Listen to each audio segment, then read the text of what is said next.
हमारी चर्चा विगत दिनों से चल रही है।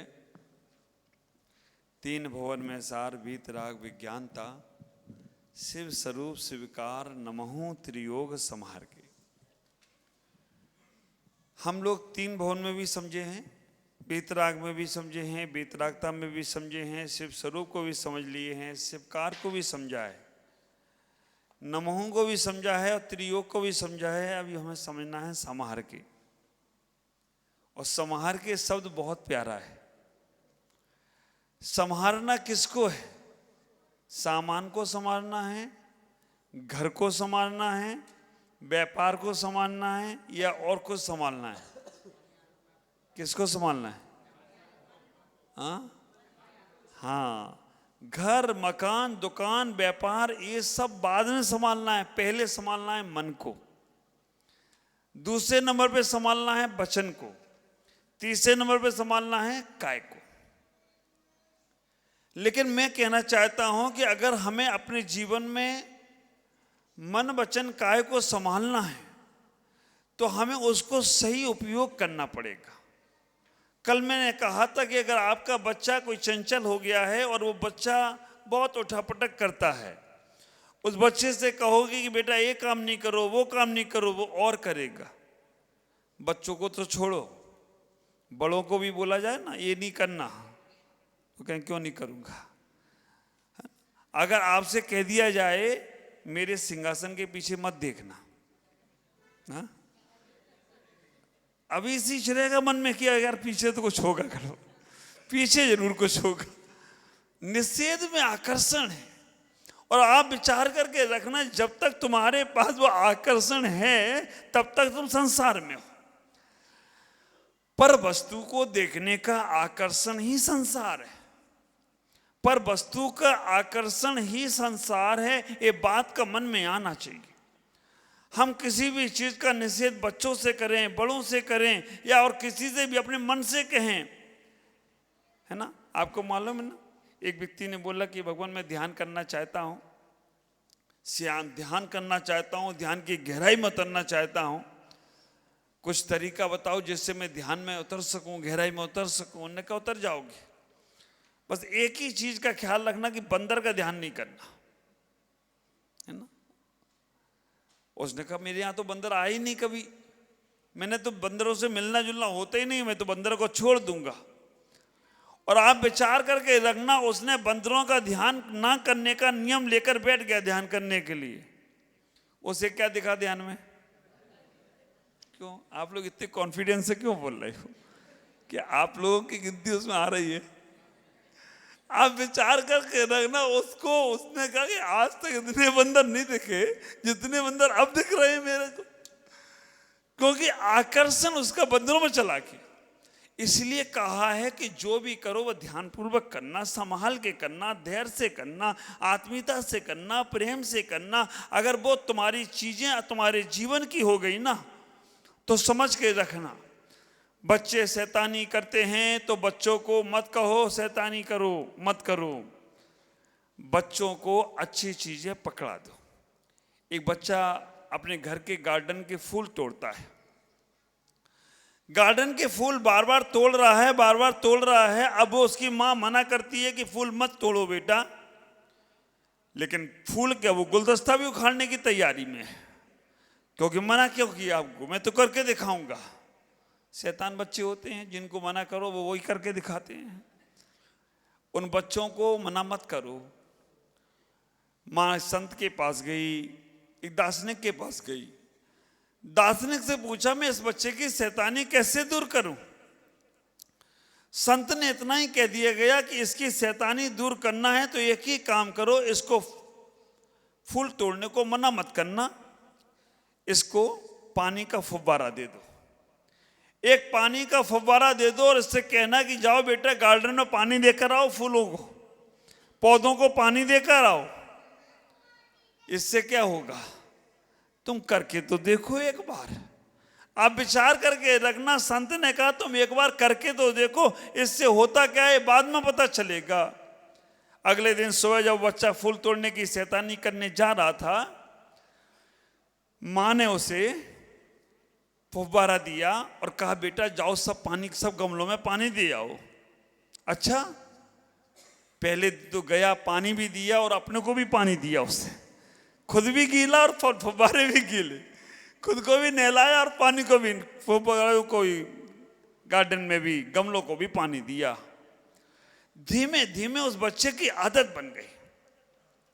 सुबह फिर माँ को बोलना नहीं पड़ा, सुबह उठता था और पूरे फुब्बारा लेता था और गार्डन में गमलों को पानी देने चला जाता था और रोज देखता था, आज फूल इतना खिल गया, आज फूल इतना खिल गया, आज फूल इतना खिल गया। 7 दिन में तो माँ आ गई और कहा कि मेरा बेटा तो इतना अच्छा हो गया, पूरे गार्डन को संभालने लग गया और पूरे गार्डन की तरक्की हो गई। संभाल के, ये संभाल के कब तक चलेगा मालूम नहीं है, लेकिन संभाल के आप विचार करके रखना, उस बच्चे की शैतानी केवल फुब्बारा देने से ही दूर हो गई और फूल भी हमारे अच्छे से खिलने लग गए हों तो कोई आश्चर्य की बात नहीं। अब तुम अपने मन को शैतानी से रोकना है ना, तो उसे मना मत करो। ख्याल करना, बात अटपटी है लेकिन झटपट समझ में आएगी। तो चटपट तो नहीं होगा कल्याण, लेकिन थोड़े दिनों में हो जाएगा। तुम पतियों को जितना मना करती है, ये नहीं करना, वो नहीं करना, और करते, मना करना बंद कर दो। तुम टोकोगे तो वो कभी नहीं सुधरेगी। आप विचार करके रखना, तो वो जो कर रहे हैं उनके उसमें शामिल होने का प्रयास करो। अपने आप उनकी अंदर की प्रवृत्ति बदलने लगेगी। क्योंकि जब तुम्हें उन्हें लगेगा कि हाँ, अगर मैं ये गलत कर रहा था और मेरी पत्नी भी इसमें शामिल हो रही है और वो शामिल हो रही है, अन्यथा नहीं लेना, नहीं तो वो ये कर रहे हो तुम भी इसमें शामिल हो जाओ। महाराज आप ही ने कहा था गलत नहीं लेना। मैं तुम लोगों की मुस्कुराहट तो समझ जाता हूं कि कहां पे तुम्हारा डायरेक्शन जा रहा है। कभी वो कुछ कर रहे हो तो टोको मत, आप उन्हें अच्छी चीजें से बताने का प्रयास करो। तुम्हारी पत्नी फोन पे दिन रात लगी रहती हो, मत टोको, उसे अच्छे नंबर देने का प्रयास करो। अपने भी काम के नंबर उसे दे दो कि लो मेरी भी बात 2-4 जगह कर लेना। तुम्हारा काम भी हो जाएगा और इनकी बात करने का तरीका भी खूब बढ़ता रहेगा, तुम्हारा भी काम हो जाएगा। आप इन्हें टोकोगे कि ये नहीं करना, वो नहीं करना, तो ये तो कहेंगे हम और करके दिखाएंगे। कभी विचार करो, ऐसा ही ये मन है, इस मन को कभी भी टोको मत। अगर तुमने मन से कहा ये नहीं करना, वो नहीं करना, तो करेगा। मन को एक अच्छा सा साधन दो। मन अगर गलत प्रवृत्ति में लगता है, मन को संभालने के लिए मन को कभी टोको मत, मन को कभी रोको मत। मन से कहो, अगर मन कहता है कि तुम्हें ये करना है और तुम्हें लगता है ये काम गलत है, अगर हम ये करेंगे तो हमें भी पछतावा होगा और काम जब खुलेगा तो दूसरों को भी पछतावा होगा, कष्ट होगा। उस मन से कहो अभी थोड़ी देर रुक जाओ, पहले हम ये काम कर लें, फिर हम वो काम करेंगे। आप विचार करके रखना, मैंने कल ये बात कही थी, मन को मन दो, वचन को वचन दो, काय को काय दो। अभी तुम्हारे पास मन है, वचन है, काय है, लेकिन तुमने मन को मन नहीं दे रखा है, इसलिए मन शैतानी कर रहा है। मन को सोचने का तरीका दो कि क्या सोचना है। बच्चों को अगर अच्छा बनाना है तो बच्चों को अच्छे तरीके देने का प्रयास करो। आप ख्याल करके रखना, रोना बच्चों को सिखाना नहीं पड़ता है, हंसना सिखाना पड़ता है। रोना तो वो जन्म से ही आता है। जैसे बच्चे का जन्म होता है, जन्म के साथ ही रोने लगता है, और नहीं रोए ना तो वो डॉक्टर भी चिट्ठी भरता है, कुछ गड़बड़ ना हो जाए, रुलाओ इसको पहले। आप विचार करके रखना, अगर वो बच्चा ना रोए तो माँ बाप भी कहते हैं रो क्यों नहीं रहा, मेरा बच्चा इतना शांत कैसे हो गया। जन्म लेते ही उसे रुलाया जाता है क्योंकि रो जाए। हंस के जन्म नहीं लेता, लेकिन हमारे तीर्थंकर हंस के जन्म लेते हैं। मालूम क्यों?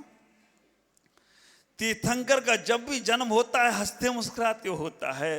मैंने चिंतन किया कि तीर्थंकर का जन्म हंसते मुस्कुराते क्यों होता है। तो एक बात का ख्याल रखना, जो हंस हंस कर मरता है वो हंस हंस कर जन्म ले तो कोई आश्चर्य की बात नहीं है। जो हंस हंस कर मरता है, और आप ख्याल करके रखना, हंस हंस कर जीना हर धर्म सिखाता है। हंस हंस कर जीना हर धर्म सिखाता है, लेकिन हंसते हंसते प्राण मुखरित कर देना, हंसते हंसते मर जाना, ये जैन धर्म सिखाता है। कैसे हंसते हंसते अपनी काया को परमात्मा की काया में बदल देना। विचार करना। हम बहुत सारे कोर्स करते हैं, है ना, कौन कौन सी हाउ टू लिव क्या क्या है वो सीखते हैं ना। आप ख्याल करना, हम बहुत सारे कोर्स करते हैं, लेकिन हमारे पास अपने आत्मा से सीखने का समय नहीं है। तो कैसे होगा? हम अपने जीवन में बच्चों को खाना नहीं सिखाना पड़ता है, कैसे खाना है ये सिखाना पड़ता है ना।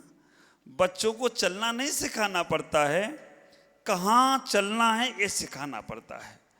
बच्चों को बोलना नहीं सिखाना पड़ता है, क्या बोलना है ये सिखाना पड़ता है। इसी बात को कहते हैं संभाल के। अगर आपने संभालने का प्रयास किया इस मन को, तो मैं कहना चाहता हूं ये वो ही मन है, अगर अंतर मुहूर्त के लिए रुक जाता है तो भरत चक्रवर्ती को केवल ज्ञान प्राप्त हो जाए तो कोई आश्चर्य की बात नहीं है। केवल अंतर मुहूर्त। और हमारे आचार्यों ने तो बात कही है, लेकिन अन्य भी ज्ञानी मनीषियों ने कह दिया, एक घड़ी आधी में बुनियाद। हाँ, एक घड़ी आधी में बुनियाद, तुलसी संगत साधु की हरे। बोलो ना थोड़ा बहुत तुम भी। हरे कोटि अपराध, करोड़ों जन्मों के अपराध तुम्हारे खत्म हो जाएं अगर एक घड़ी भी तुमने सत्संग कर लिया। एक घड़ी 24 मिनट की है, आधी घड़ी 12 मिनट की है। आधी में पुनियाद का मतलब है 6 मिनट। 6 मिनट भी अगर आपने धर्म ध्यान कर लिया तो नियम से समझना आप कि आपके हर एक कोटि अपराध। और ये बात निरर्थक नहीं है, क्योंकि ये बात हमारे छठहाला में पंडित दौलत राम जी आगे 5वीं 6वीं गाथा में ढाल में कहेंगे, त्रिगुप्ती में सहज टरे। मतलब जैसे ही साधु मन वचन काय को गुप्त करता है, उसके हाथ सारे कर्मों को सहज टर जाते हैं। एक क्षण के लिए भी अगर तुमने अपने आप का चिंतन किया, एक क्षण के लिए भी अपने मन को मन दिया, तो समझ के रखना तुम्हारा जीवन पूरा बदल जाएगा। गर्मी का समय, कुम्हार मिट्टी से चिलम और चिराग बनाने को तैयार है। गर्मी का समय है, भीषण गर्मी पड़ रही है, चारों तरफ खौलता सूर्य सभी को दुखदाई दे रहा है। और वो कुम्हार मिट्टी लेकर आया चिलम बनाने के लिए और चिराग बनाने के लिए। अचानक उसका मन बदल गया। कुम्हार ने कहा कि चिलम और चिराग नहीं बनाता हूं, हम इसके सुराही और मटके बनाता हूं। और कुम्हार ने सुराही और मटके बनाने लगा तो मिट्टी ने पूछा उस कुम्हार से, कुम्हार भाई तुम हमें चिलम और चिराग के लिए लाए थे, मटके और सुराही और मटका क्यों बना दिया? कुम्हार इतना ही कहता है कि मेरा मन बदल गया। कुम्हार इतना ही कहता है कि मेरा मन बदल गया। मिट्टी का मटका, मिट्टी के सुराही बनाने का मन आ गया। वो मिट्टी इतना ही कहती है, रे कुम्हार तेरा तो मन ही बदला, मेरा तो जीवन बदल गया, मेरा तो सर्वस्व बदल गया। अगर चिलम और चिराग बनाता तो मैं खुद भी जलता और दूसरों को भी जलाता। सुराही और मटका बना दिया तो मैं भी पानी में तरबतर रहूंगा और दूसरों की भी प्यास बुझाता चला जाऊं तो कोई आश्चर्य की बात नहीं होगी। विचार करना, तुम्हारा मन बदलते ही, इंग्लिश में कहते हैं ना ब्रेन वॉश, ये जिहाद जो चालू है ना, ये ब्रेन वॉश कर रहे हैं।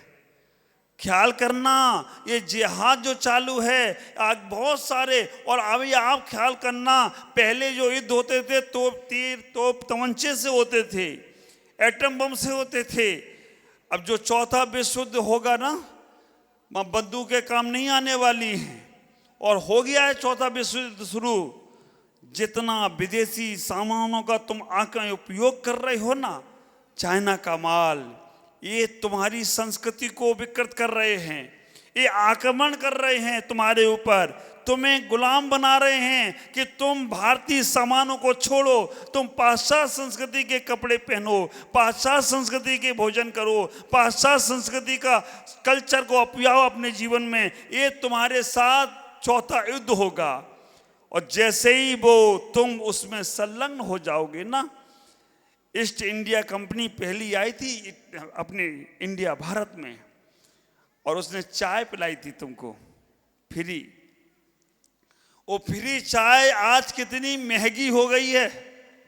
आज वो फ्री चाय अरबों खरबों रुपए की चाय एक दिन में लोग बाग पीते हैं, समय बर्बाद करते हैं चाय पीने में। मुझे तो आश्चर्य लगता है कि तुम चाय पीने में कैसे चुस्की ले लेके पीते हो। हाँ, छोटा कप, बड़ा कप, कौन कौन से कप, और कई लोग तो स्टाइल में पूछते। 3 गप्पी थे, ये हमारे परमानंद जी सागर सुनाते थे। 3 गप्पी थे, उन्होंने कहा तुम कितनी गर्म चाय पी सकते हो। उन्होंने कहा मैं इतनी गर्म पी सकता हूं कि खौलती चाय छानूंगा और तुरंत पी जाऊंगा, इतनी गर्म चाय पी सकता हूं। तुम क्या गर्म पी सकते हो, मैं तो छानता भी नहीं हूं, ऐसे ही पी जाता हूं बिना छाने, इतनी गर्म चाय। तीसरे ने कहा तुमसे भी गर्म मैं पीता हूं। हाँ, क्या करते। तीसरे ने कहा मैं पत्ती मुंह में डालता हूं, दूध मुंह में डालता हूं, पानी मुंह में डालता हूं, शक्कर डालता हूं, भट्टी पे जाके बैठ जाता हूं। इससे ज्यादा गर्म तुम क्या पी पाओगे। कभी कभी गड़बड़ हो जाती है। अब क्या था, एक चाचा चौधरी चले गए एक दूध वाले के पास, दूध वाले से दूध पिया, है ना। हमारे यहाँ एक सब्बू भाई थे, दूध की दुकान थी उनकी, इनके दादाजी थे।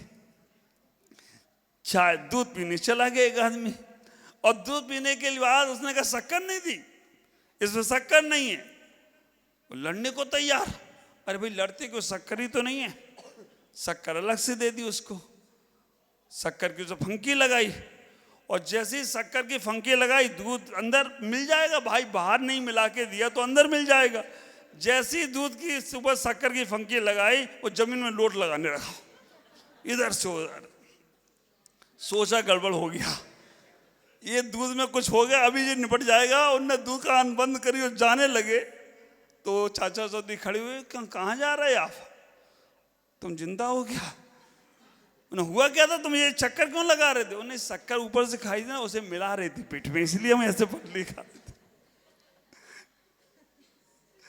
कभी कभी गड़बड़ हो जाता है।